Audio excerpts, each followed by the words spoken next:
Freemasonry. Founded in the early 18th century, with lodges formalized in London in 1717, Freemasonry is built around ritual initiation, allegorical symbols such as the square and compass, and hierarchical degrees. Members swear oaths of secrecy, and lodges operate semi-independently while adhering to shared Masonic principles of fraternity, charity, and enlightenment. Funding has historically come from membership dues and donations. However, the real leverage lies in networking. Lodges have attracted lawyers, judges, generals, and statesmen who have built influence across borders. In the US, suspicion grew so strong that it led to the creation of the Anti-Masonic Party in the 1820s, America's first third party. At its height, Masonic membership included founding fathers like George Washington and Benjamin Franklin. Their lodges weren't just ceremonial, they offered discreet channels for political coordination and elite recruitment. That mix of secrecy, ritual loyalty, and direct access to lawmakers gave Freemasonry demonstrable, lasting power. Skull and Bones.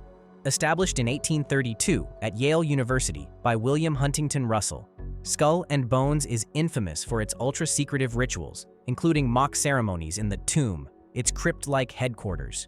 Membership is capped at just 15 seniors a year, chosen from the most connected students, athletes, editors, campus leaders. Funding originally came from wealthy families and alumni endowments, but its true engine is the lifelong loyalty of its network. Members have gone on to lead Wall Street banks, media houses, intelligence agencies, and even the presidency. The society is less about money than about gatekeeping entry into America's ruling class. Key levers of power include President William Howard Taft, both Bush presidents, and numerous cabinet members and CIA directors. Its closed pipeline from Yale to Washington, D.C. and beyond makes Skull and Bones one of the smallest yet most effective secret societies ever created. Bilderberg Group. Launched in 1954 at Hotel de Bilderberg in the Netherlands, this annual conference has no initiation rituals but strict secrecy rules. No press access, no public minutes, and members cannot attribute remarks. Its structure is simple. A steering committee sets the guest list of roughly 120 attendees from politics, finance, and academia. Funding comes partly from corporate sponsors and partly from member contributions, but the real currency is access. Leaders of NATO states, European royals, central bankers, and tech CEOs meet face-to-face in private, able to float policy ideas and coordinate global strategies off the record. While not a legislative body, its influence is undeniable. Figures like Bill Clinton and Emmanuel Macron attended before rising to the top office. With its mix of secrecy, high-stakes policy debate, and elite exclusivity, Bilderberg has become shorthand for the real corridors of power. By the way, I'm going to be posting a lot more interesting videos on the channel. I'll greatly appreciate it if you could show support by liking this video and subscribing to the channel. Thank you. Bohemian Club. Founded in San Francisco in 1872, the Bohemian Club began as a gathering of artists, journalists, and businessmen. But by the early 20th century, it had become the exclusive retreat of U.S. presidents, cabinet members, and CEOs. Every July, members gather at Bohemian Grove in California, where rituals include the Cremation of Care ceremony, an elaborate play meant to symbolically cast off worldly concerns. Membership fees and massive endowments from wealthy elites keep the club funded, but money isn't its biggest asset. The real mechanism of influence is networking. Military contractors, corporate tycoons, and presidents drinking together around redwood campfires away from press scrutiny. No press coverage, no recordings. What happens there stays there. It's widely documented that discussions at Bohemian Grove helped shape U.S. defense strategies, nuclear policy, and even Ronald Reagan's 1980 presidential run. With members including every Republican president since Herbert Hoover, the Grove operates less like a summer retreat and more like an unofficial backroom of American politics. Opus Dei, founded in Spain in 1928 by priest José María Escrivá, is a Catholic prelature marked by strict discipline, daily prayer, and secrecy around internal practices. Its structure is unique. Numeraries, celibate members who often live in communal residences. Supernumeraries, lay people with families. And priests. Members use rituals of self-mortification, including the cilice, to pursue personal holiness. Funding flows from member donations, wealthy patrons, and investments in schools and universities worldwide. But its true power comes from embedding loyal members in political, financial, and judicial systems. In Francoist Spain, Opus Dei technocrats held cabinet-level economic posts, shaping the country's modernization in the 1950s and 1960s. Today, Opus Dei controls influential universities, publishing houses, and financial networks. Its secrecy, internal discipline, and direct Vatican recognition make it one of the few religious societies wielding hard political influence in the modern era. Sovereign Military Order of Malta. Dating back to the 11th century as the Knights Hospitaller, the Sovereign Military Order of Malta is both a Catholic religious order and a recognized sovereign entity. Its rituals and ranks resemble chivalric traditions, with knights, dames, and clergy members pledging vows of service. Unlike most secret orders, SMOM has formal diplomatic leverage. It issues passports, maintains embassies in over 100 countries, and holds permanent observer status at the United Nations. Funding comes through vast charitable foundations, wealthy members, and Catholic Church support, but its sovereignty is what makes it truly unique. In practice, SMOM has mediated international disputes, coordinated humanitarian missions, and served as a quiet diplomatic channel between powers that lack direct ties. Its blend of religious identity, secrecy, and legal sovereignty gives it one of the strongest institutional levers of power in the secret society world. Trilateral Commission. Founded in 1973 by David Rockefeller and political strategist Zbigniew Brzezinski, the Trilateral Commission was designed to unite elites from North America, Western Europe, and Japan in response to global economic instability. Unlike ritual-heavy societies, its structure is simple, exclusive membership by invitation only, with regional groups meeting under strict confidentiality. Funding comes from membership fees and donations by global corporations, but its clout is intellectual and political. It convenes heads of state, central bankers, and corporate titans to hammer out strategies on trade, security, and technology, long before they reach public debate. Influence is undeniable. President Jimmy Carter and many of his cabinet were members, while Japanese prime ministers and EU commissioners have also sat at its table. By setting agendas in private, the Commission has shaped the language of globalization and international cooperation for decades. Propaganda Do, P2. Founded in the late 19th century as a Masonic lodge, Propaganda Do, better known as P2, morphed into a clandestine power network under Licio Gelli in the 1970s. It operated in secrecy, beyond traditional Masonic oversight, with initiation rituals and oaths similar to Freemasonry, but with political ambitions at its core. Funding came from illicit business deals, kickbacks, and covert state contracts. P2 infiltrated Italy's military, intelligence services, media, and even the Vatican Bank. Membership lists discovered in 1981 included generals, politicians, bankers, and high-ranking clergy, proof of its deep penetration into Italy's institutions. The exposure of P2 triggered a national scandal, linking it to banking collapses, the Bologna train station bombing, and plots against democracy itself. Italy banned the lodge, but for a decade it functioned as a shadow government. P2 remains a textbook case of a secret society exercising real destabilizing power. Ku Klux Klan, KKK. Founded in 1865 in Pulaski, Tennessee, the Ku Klux Klan began as a fraternal order of Confederate veterans, but quickly turned into a violent secret society. Its rituals included night rides, hooded costumes, and symbolic cross burnings designed to instill fear. The Klan's funding came from member dues and extortion, but its influence was in raw terror and political control. During Reconstruction, it infiltrated local governments and suppressed black voting through violence. By the 1920s, the KKK had millions of members, including governors, senators, and police chiefs. Its levers of power were chillingly direct: lynchings, intimidation, and political capture.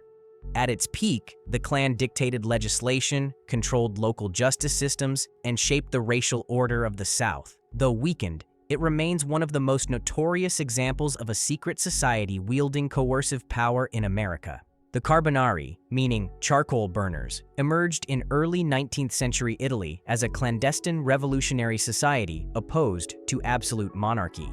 Their structure was hierarchical, with small cells meeting in secret barracks, meaning huts, and initiations involving symbolic charcoal and fire rituals. Funding was modest, coming from member contributions and sympathizers in liberal circles.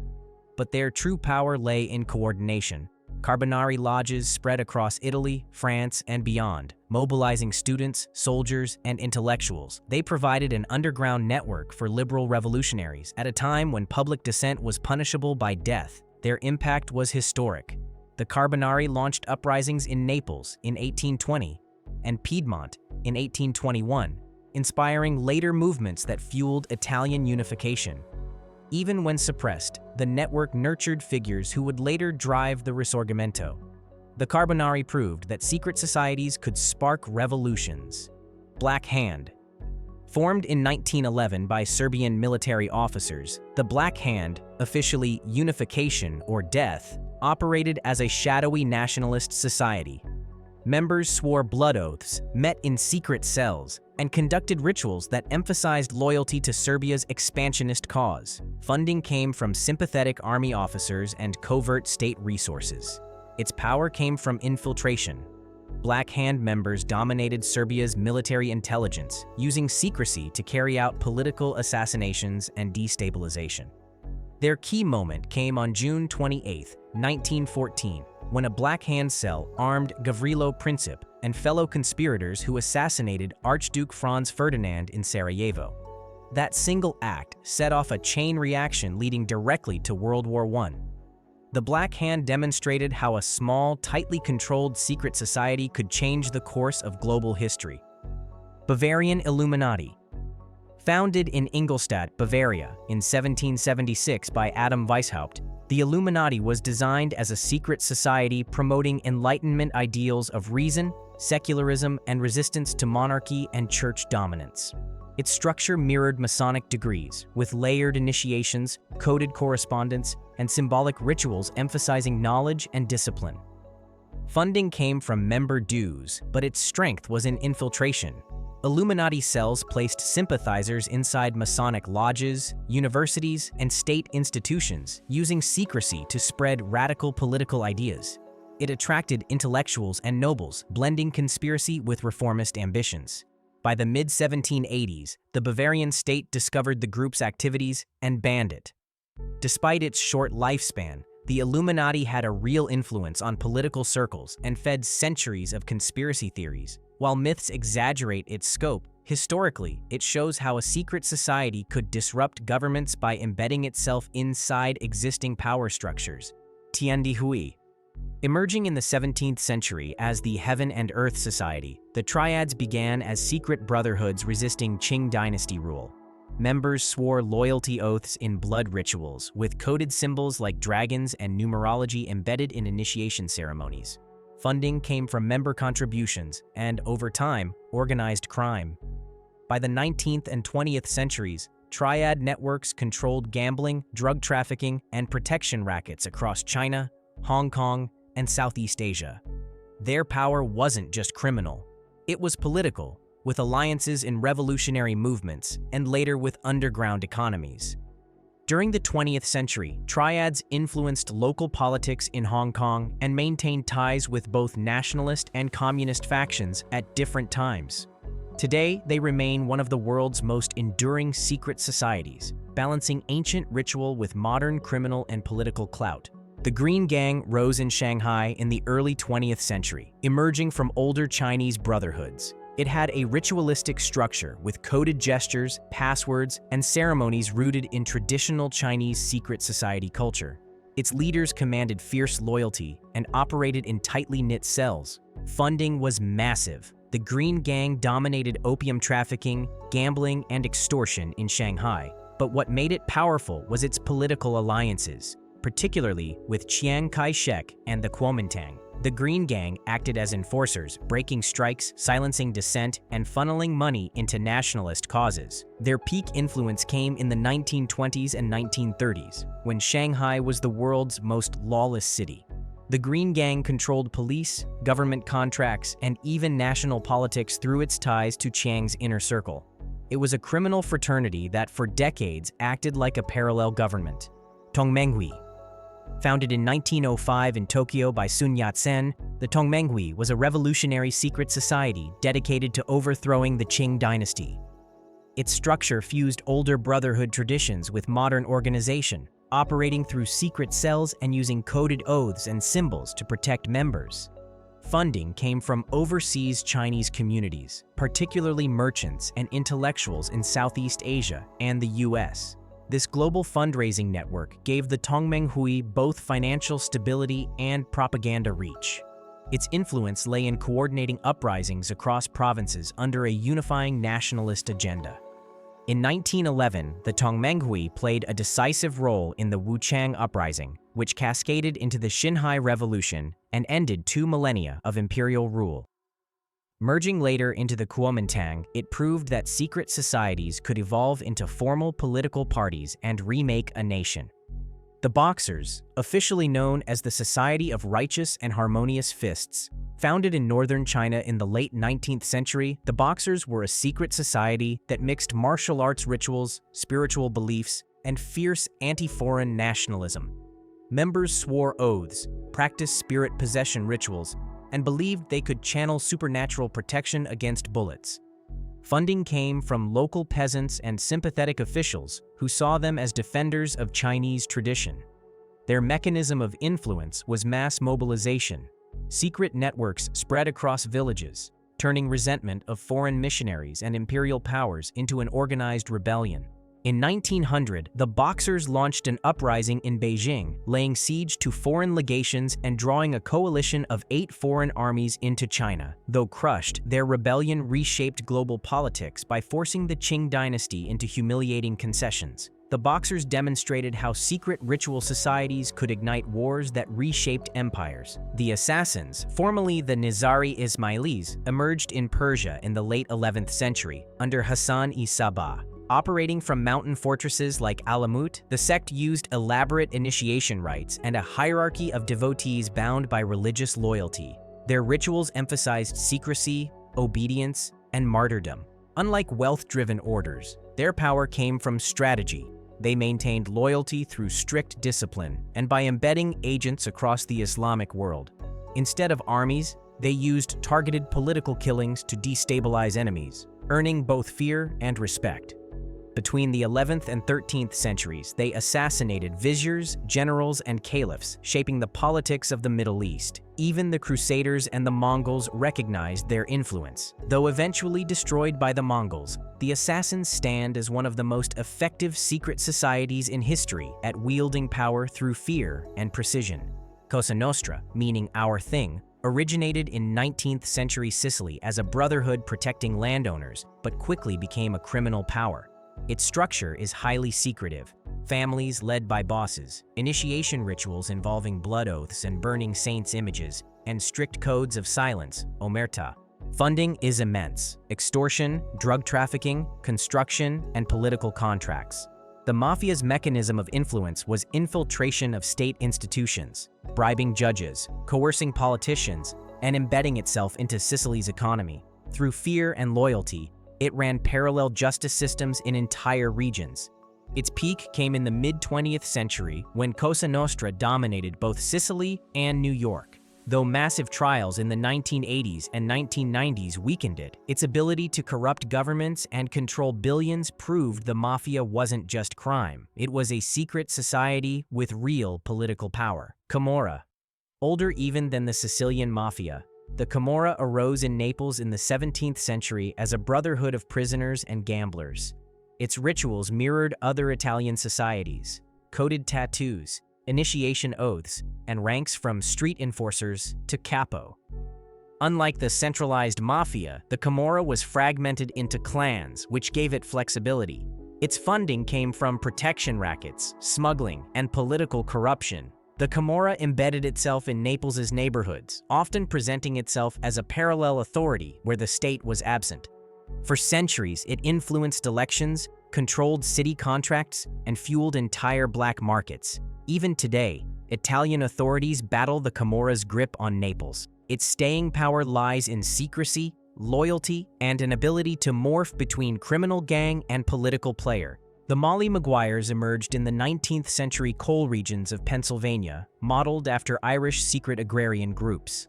Their rituals involved coded handshakes, oaths of loyalty, and nighttime meetings in taverns and miners' cabins. The group formed to defend exploited immigrant workers against mine owners and abusive foremen. Funding came from miners' dues and sympathetic labor activists, but their real influence was violence and intimidation. The Mollies used secret networks to organize strikes, sabotage equipment, and assassinate company officials, making them both feared and respected in the coalfields. By the 1870s, the Pinkerton Detective Agency infiltrated the group, and trials led to the hanging of more than 20 alleged members. Whether labor heroes or criminal conspirators, the Mollies proved that a secret brotherhood could challenge some of the most powerful corporations of the Gilded Age. The Thuggee were a clandestine network of highway assassins in India, active from the 17th through 19th centuries. Initiations included strangulation rituals with scarves and worship of the goddess Kali. Members lived double lives, ordinary peasants by day, organized killers by night. Funding came from loot seized from travelers, but their mechanism of power was stealth and fear. Thuggee gangs operated across trade routes, their secrecy and discipline allowing them to terrorize regions without state detection for generations. British colonial authorities finally launched massive campaigns in the 1830s, capturing and executing thousands. The suppression of the Thuggee became one of the earliest examples of counterterrorism policing. Cambridge Apostles. Founded in 1820 at Cambridge University, the Apostles were an elite intellectual society, shrouded in secrecy and bound by loyalty. Meetings involved intense philosophical debates, rituals of confession, and a culture of absolute confidentiality. Members referred to themselves as brothers and prized trust above all. Funding was trivial, just contributions from members, but their influence came through recruitment. The Apostles produced Britain's intellectual and political elite, including philosophers like Bertrand Russell and later spies like Anthony Blunt. Their network operated as a discreet gatekeeper to power. The most notorious moment came in the mid-20th century when several apostles formed the core of the Cambridge Five Soviet spy ring. A private debating society had transformed into an invisible lever of Cold War espionage. The Pilgrim Society was founded in London in 1902 and in New York in 1903 to strengthen Anglo-American ties. Though not ritualistic in the occult sense, its meetings are private, invitation-only dinners featuring politicians, bankers, and royalty. Membership has always been exclusive, drawn from the elite of both nations. Funding comes from member contributions and wealthy patrons. The mechanism of influence is elite networking at the highest level. US presidents, British monarchs, Wall Street bankers, and senior diplomats all rubbing shoulders in secrecy, discussing foreign policy and trade.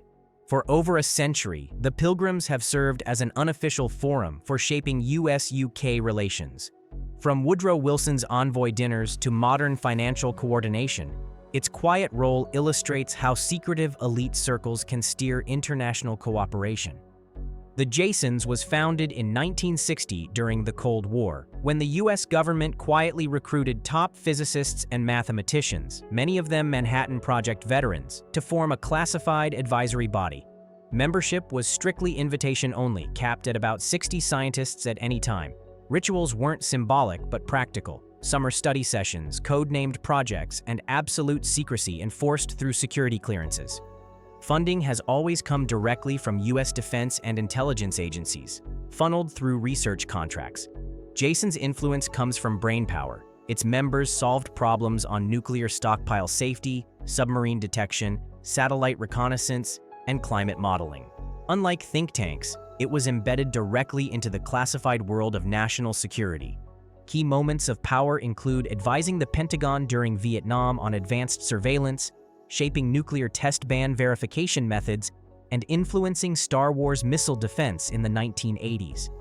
Even today, Jason reports remain classified, its recommendations shaping US military and intelligence strategy. A true secret society of scientists wielding real state-level power. If you enjoyed this video, I'm going to be posting a lot more interesting videos on the channel. I'd greatly appreciate it if you could like and subscribe. Thank you very much.